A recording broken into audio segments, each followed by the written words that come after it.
Number 10. A, B, and C are partners in a firm which fulfills the condition of Section 184. They share profits and losses in the ratio of 3:2:1. The firm's profit and loss account 31st March 2022 showed a net profit of 1,17,360 after debiting the following. तो भाई इसमें तीन partner हैं ए, B और सी। और सबसे important चीज जो हम चेक करते हैं कि ये फर्म जो है वो कंडीशन फुलफिल कर रही है कि नहीं 184 का। तो हाँ फुलफिल कर रही है, ठीक है। तो ये जरूर चेक कर लेना, क्योंकि अगर नहीं फुलफिल कर रही होगी तो एक दो चीजें जो है वो चेंज हो जाती हैं, ठीक है।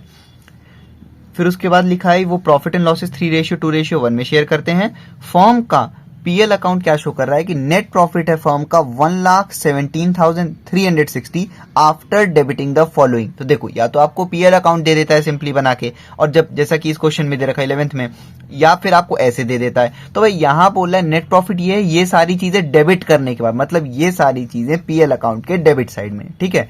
तो salary of 4,000 paid to C हमने पढ़ा है। Any remuneration to partner, salary, bonus, commission to partner disallow होता है, ये नेट प्रॉफिट में ऐड हो जाएगा। कमीशन टू बी, तो salary, bonus, commission to partner अगर डेबिट है तो उसको ऐड करना पड़ता है, वो डिसअलाउ होता है, तो ऐड होगा ये भी। Donation to approved bodies ₹5,000 by cheque, तो डोनेशन हुआ है, ये भी बिजनेस का पार्ट नहीं है, तो ये डिसअलाउड हो गया, ये ऐड होगा। दूसरी चीज, ये डोनेशन ये नहीं बताया गया है कि किसको गया है, तो जब नहीं बताया जाता है तो हम मानते हैं कि 80G के कैटेगरी डी में जाता है, तो वहां पे हम इसको कैलकुलेट करेंगे। एक ट्रीटमेंट इसका होगा, नेट प्रॉफिट में ऐड होगा, और एक बार 80G सेक्शन डिडक्शन में ये लेस होगा, ठीक है। उसके बाद the amount of net profit includes 10,400 from interest on government securities, मतलब कि ये जो नेट प्रॉफिट का इनकम है ना 1,17,360, इसमें 10,400 रुपीज जो है वो इंटरेस्ट ऑन गवर्नमेंट सिक्योरिटीज का जुड़ा हुआ है। अगर इंटरेस्ट ऑन गवर्नमेंट सिक्योरिटीज अलग से दे रखा होता, लिखा होता कि यार ये नेट प्रॉफिट में नहीं क्रेडिट हुआ है, तो हम क्या करते, सिंपली इसको टोटल इनकम में यूज करते। लेकिन यहां पे बोला है कि जो इंटरेस्ट ऑन गवर्नमेंट सिक्योरिटीज है वो नेट प्रॉफिट में इंक्लूडेड है, यानी कि क्रेडिट साइड में है। तो जब भी कोई भी इनकम जो कि बिजनेस से रिलेटेड नहीं है और पीएल अकाउंट में क्रेडिट होता है तो उसको आपको लेस करना है। तो 10,400 रुपए एक तो आप लेस करोगे नेट प्रॉफिट में से, दूसरा क्योंकि ये डिसअलाउड इनकम है, दूसरी चीज आप टोटल इनकम अगर कैलकुलेट करना होता तो उसमें आपको ये एक जगह काम आता। लेकिन हाँ, एक चीज और मैं बताना भूल गया, इस क्वेश्चन में आप देखो क्या पूछा है, compute firms business profit. Confuse ना होना, ये सिर्फ और सिर्फ वही पूछ रहा है जिसको हम बिजनेस इनकम बोलते हैं ना, बिजनेस इनकम, वो उसी को कह रहा है बिजनेस प्रॉफिट। तो हमको इसमें बिजनेस इनकम कैलकुलेट करना है, यानी कि अब बिजनेस इनकम के बाद जो जो आप करते हो ना वो सब करने की जरूरत ही नहीं है, क्योंकि हम मतलब हमको टोटल इनकम ही नहीं निकालना है ना, ये लोग सिर्फ बिजनेस इनकम करके ये आंसर खत्म, ठीक। सॉल्यूशन देखते हैं 10 का। सबसे पहले आपको फॉर्मेट बनाना है, इसमें बिजनेस इनकम कैलकुलेट करना है। तो भाई कुछ भी कैलकुलेट करना हो, सबसे पहले आपको इनडायरेक्टली बुक प्रॉफिट कैलकुलेट ही करना पड़ेगा। तो कंप्यूटेशन ऑफ बुक प्रॉफिट, फिर जो भी असेसमेंट ईयर है वो आप लिख लो, फॉर द असेसमेंट ईयर 2022-2023। सबसे पहले आप क्या करना है, नेट प्रॉफिट या नेट लॉस जो भी दे रखा होता है वो लेना होता है आपको। तो नेट प्रॉफिट अमाउंट कितना है, अमाउंट है 1,17,360। उसमें आपको ऐड क्या करना है, डिसअलाउड एक्सपेंसेस, वो खर्चे जो कि बिजनेस से रिलेटेड नहीं है लेकिन पीएल अकाउंट में डेबिट हो गए हैं। तो सबसे पहले फर्स्ट पॉइंट जो है वो लिखा है सैलरी टू सी, तो ये डिसअलाउ होता है, इसको आप ऐड करोगे, salary to C amount 4,000 inner column में। उसके बाद लिखा है कमीशन टू बी, अमाउंट कितना है 1,000 रुपए। उसके बाद है डोनेशन टू अप्रूव्ड बॉडीज, ये भी बिजनेस का पार्ट नहीं है, इसको आप ऐड कर लो, donation to approved bodies amount 5,000 रुपए। उसके बाद और कोई एक्सपेंसेस है डिसअलाउड नहीं है, इन तीनों को आप ऐड करो, 5,000, 4,009, 10,000। नेट प्रॉफिट में इसको आप ऐड करो, ये आ गया आपका 1,27,360, ठीक है। उसके बाद हमको क्या करना होता है, लेस करना होता है, डिसअलाउड इनकम, वो इनकम जो कि बिजनेस से रिलेटेड नहीं है लेकिन पीएल अकाउंट में क्रेडिट होके बैठा है। तो भाई interest on government securities net profit में इंक्लूड है, इसका मतलब कि पीएल अकाउंट में क्रेडिट है तो उसको आपको लेस करना होगा ना। तो interest on government securities amount 10,400 और कोई इनकम है नहीं डिसअलाउड, सीधे इसी को मैं आउटर कॉलम में लिख दे रहा हूं। इसको आप लेस करो इस इनकम में से, तो हो गया 0,630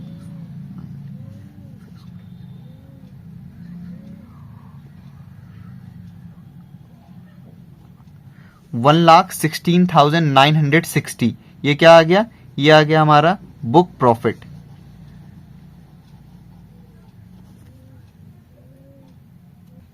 बुक प्रॉफिट के बाद हम क्या बनाते हैं? Computation of total income. लेकिन यहां पे टोटल इनकम पूछा ही नहीं है, यहां क्या पूछा है? कंप्यूटेशन ऑफ बिजनेस प्रॉफिट यानी कि बिजनेस इनकम। और आपको पता है जब हम टोटल इनकम कैलकुलेट करते थे उसी बीच में तो बुक प्रॉफिट में से लेस करते थे, तो पहले बिजनेस इनकम आता था। तो यहां मैं सीधे लिख दे रहा हूं कंप्यूटेशन ऑफ बिजनेस प्रॉफिट या फिर बिजनेस इनकम। जो भी असेसमेंट ईयर है आपका वो लिखो।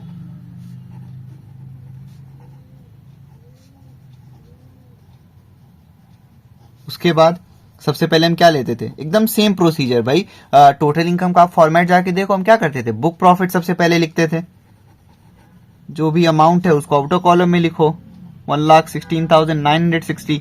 उसके बाद हम यहां लिखते थे लेस और फिर करते थे लीस्ट ऑफ देम। यहां से हमको डिडक्टेबल रेम्यूनरेशन टू पार्टनर निकालना पड़ता है। इसमें क्या क्या होता है? एक होता है actual remuneration to working partner, और क्वेश्चन में पार्टनर वर्किंग है नॉन वर्किंग है नहीं मेंशन है, इसलिए हम मानेंगे कि वो वर्किंग पार्टनर है। तो आप रेम्यूनरेशन देखो कितना है। सैलरी पे हुआ है सी को 4,000 रुपए और आपका कमीशन बी को पे हुआ है 1,000 रुपए, यानी कि ये हो गया 5,000 रुपए। दूसरी चीज हमको क्या निकालनी होती है? Statutory limit. Statutory limit under section 40B, जो भी अमाउंट है वो हमको कैलकुलेट करना होता है। तो आप यहां हेडिंग डालोगे कंप्यूटेशन ऑफ स्टैट्यूटरी लिमिट। तो इसका फॉर्मूला क्या होता है? सबसे पहले ऑन फर्स्ट 3 लाख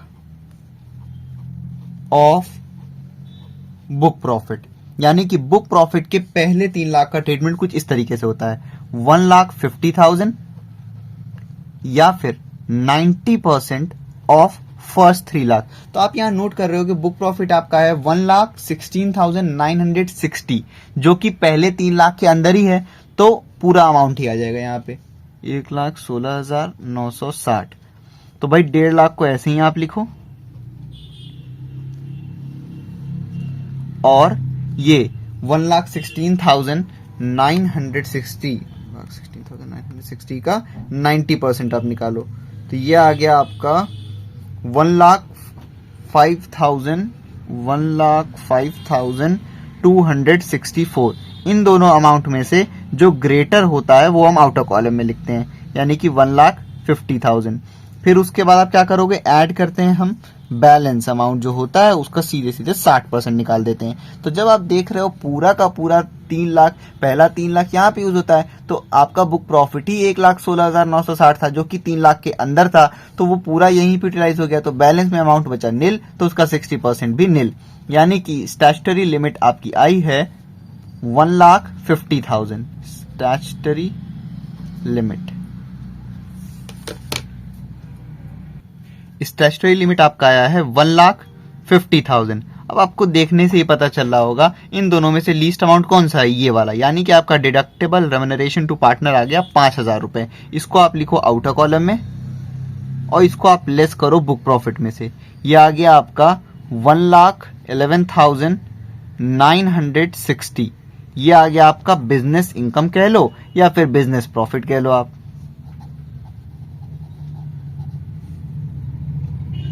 आपके क्वेश्चन में बस पूछा गया था बिजनेस प्रॉफिट कितना है, वो हमने निकाल के दिखा दिया, हमारा क्वेश्चन यहीं पे खत्म हो जाता है। इसमें क्योंकि डोनेशन भी दे रखा है, यानी आपको 80G का कैलकुलेशन करना होगा, इसलिए मैं आपको इसमें का टोटल इनकम कैलकुलेट करके भी दिखा दे रहा हूँ। लेकिन ध्यान रखना, इसमें सिर्फ यहीं तक आपका आंसर खत्म हो चुका है, मैं अब एक्स्ट्रा करा रहा हूँ ताकि आपको टोटल इनकम पता चल जाए कि कैसे इसमें निकलेगा। तो बिजनेस प्रॉफिट में, बिजनेस इनकम में हम ऐड क्या करते हैं, other income.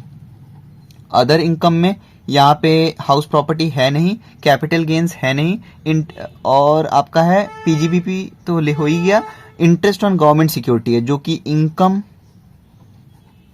From other sources का पार्ट है।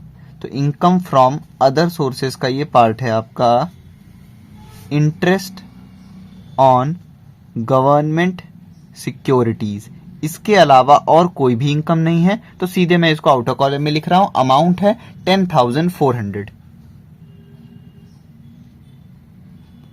इसको आप ऐड करो बिजनेस इनकम में, तो 1,11,960 प्लस 10,400 अमाउंट आ गया 1,22,360।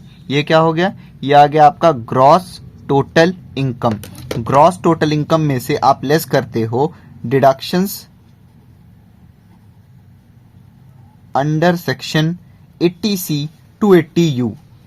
तो यहां पे आप देख रहे होगे किसी भी सेक्शन का डिडक्शन नहीं दे रखा है क्वेश्चन में, सिर्फ दिया हुआ है डोनेशन। तो जब बोला होता है डोनेशन टू अप्रूव्ड बॉडीज, तो ये मानते हैं 80G का है, और 80G में भी 4 कैटेगरी। तो जब कुछ स्पेसिफिकली मेंशन नहीं है तो हम मानते हैं 80G की ये कैटेगरी डी में जाएगी। तो आप लिखोगे यहां डिडक्शंस अंडर सेक्शन 80G। अब हमको इसका कैलकुलेशन करना पड़ेगा, तो आप यहां 80G लिखोगे। इसको हम लोग दो पार्ट में बांटते हैं, एक हो गया आपका नो लिमिट, एक हो गया आपका विथ लिमिट। नो लिमिट भी दो पार्ट में आप बांटोगे, 100%, 50%, 100% और 50%। ठीक, category A, category B, category C और कैटेगरी डी। पहला स्टेप हम सिर्फ वैल्यू पुट करते हैं, इसमें का नहीं है, इसमें का नहीं है, इसमें का नहीं है। जब बोला है डोनेशन टू अप्रूव्ड बॉडीज, कुछ नहीं मेंशन है, तो हम मानते हैं डी का है। अमाउंट 5,000 रुपए, अमाउंट पुट कर दो। अब यही अमाउंट अगर यहां पे होता तो ये नो लिमिट वाला है, तो पूरा 100% क्वालिफाई होता, यानी कि 5,000 पूरा क्वालिफाई। यहां पे होता तो 5,000 का 50%, यानी कि 2,500 रुपए क्वालिफाई। लेकिन ये है विथ लिमिट की बात। अब विथ लिमिट की बात हो गई तो पहले हमको कैलकुलेट करना पड़ेगा लिमिट। तो यहां पे आप 2 लाइन छोड़ो और ये 3 लाइन छोड़ो। लिमिट का फॉर्मूला क्या होता है, 10% of adjusted gross total income. सिर्फ ग्रॉस टोटल इनकम का 10% नहीं, एडजस्टेड ग्रॉस टोटल इनकम का 10%। तो पहले ये भी तो कैलकुलेट करो आप। कैसे कैलकुलेट करोगे, जीटीआई अमाउंट कितना है, 1,22,360। उसमें से आपको लेस करना पड़ेगा 3 चीज, deductions under section 80C to 80U except 80G, क्योंकि 80G की ही तो बात चल रही है, तो वो थोड़ी ना यहाँ पे लेस कर दोगे आप, तो ये नील। उसके बाद हम लेते हैं लॉन्ग टर्म कैपिटल गेन, नहीं दे रखा है, नील लिखो। उसके बाद है short term capital gain under section 111A। Short term capital gain अगर ऐसे भी दिया है विदाउट सेक्शन तो मत लेना, जब तक इस सेक्शन के साथ स्पेसिफाई ना हो मत लेना, ये नील। यानी कि एडजस्टेड जीटीआई भी हमारा आ गया 1,22,360 एडजस्टेड जीटीआई। तो 10% ऑफ 1,22,360, इसका 10% हो जाएगा आपका 12,236। ये हो गया लिमिट। अब इस लिमिट के वैल्यू को आप यहां पे पुट करोगे 12,236। अब हमारा सिंपल सा काम क्या है, लिमिट से कंपेयर करना। पहले हम लिमिट के वैल्यू को हम यहां यूटिलाइज करने की कोशिश करते हैं, यहाँ कुछ है ही नहीं, तो इसका मतलब अब पूरा वैल्यू हमको यहीं पे यूटिलाइज करना पड़ेगा। भाई यहाँ करते थोड़ा फायदा मिलता, ज्यादा मिलता, लेकिन यहाँ अब यही करना पड़ेगा, यहाँ कुछ है ही नहीं जब। तो चलो पहले आप देख रहे हो कि क्या ये लिमिट के अंदर है, तो हाँ है। 5,000 तो 12,236 के अंदर ही आता है, यानी कि ये पूरा अमाउंट लिमिट के अंदर है। तो पहले तो पूरा अमाउंट आप यहां लिख दो। ये पहला स्टेप हम इसलिए करते हैं कि इतना देखने के लिए कि कितना अमाउंट यहाँ पे क्वालिफाई हो पा रहा है, ठीक है, इसलिए लिखते हैं यहाँ पे। तो यहाँ पे क्योंकि ये 12,000 के अंदर था तो पूरा अमाउंट आ गया। अब यही चीज लिमिट में सिर्फ मान लो 3,000 रुपए होता तो थोड़ी ना आप यहाँ 5,000 लिख देते, तब तो इसमें का केवल 3,000 रुपए आप यहाँ पे लिखते। तो पहला हमारा काम क्वालिफाई कितना है वो देखना है। तो आप देख रहे हो ये 5,000 क्वालिफाई हो गया। अब यहाँ होता तो 100% लगाते, यहाँ है तो 50% लगाओ, लेकिन इस पे जो ये वाला अमाउंट है इस पे मत लगा देना डायरेक्टली कभी। तो 5,000 का 50% अमाउंट कितना आ गया 2,500, यानी कि category A plus B plus C plus D ये तीनों नील है। डी का अमाउंट है 2,500, यानी कि 80G की वैल्यू आ गई 2,500 रुपए। ठीक, तो अमाउंट है 2,500 रुपए और कोई डिडक्शन है नहीं, मैं सीधे आउटर कॉलम में पुट कर रहा हूं। तो 2,500 रुपए को आप ग्रॉस टोटल इनकम में से लेस कर लो। तो 1,22,360 माइनस 2,500 ये आ गया 1,19,860। ये हो गया आपका टोटल इनकम। ध्यान रखना इस क्वेश्चन में केवल बिजनेस प्रॉफिट बोला था, आपका आंसर यहीं पे खत्म था। वो मैंने एक्स्ट्रा करके दिखा दिया है कि टोटल इनकम कैसे निकलेगा। ठीक है।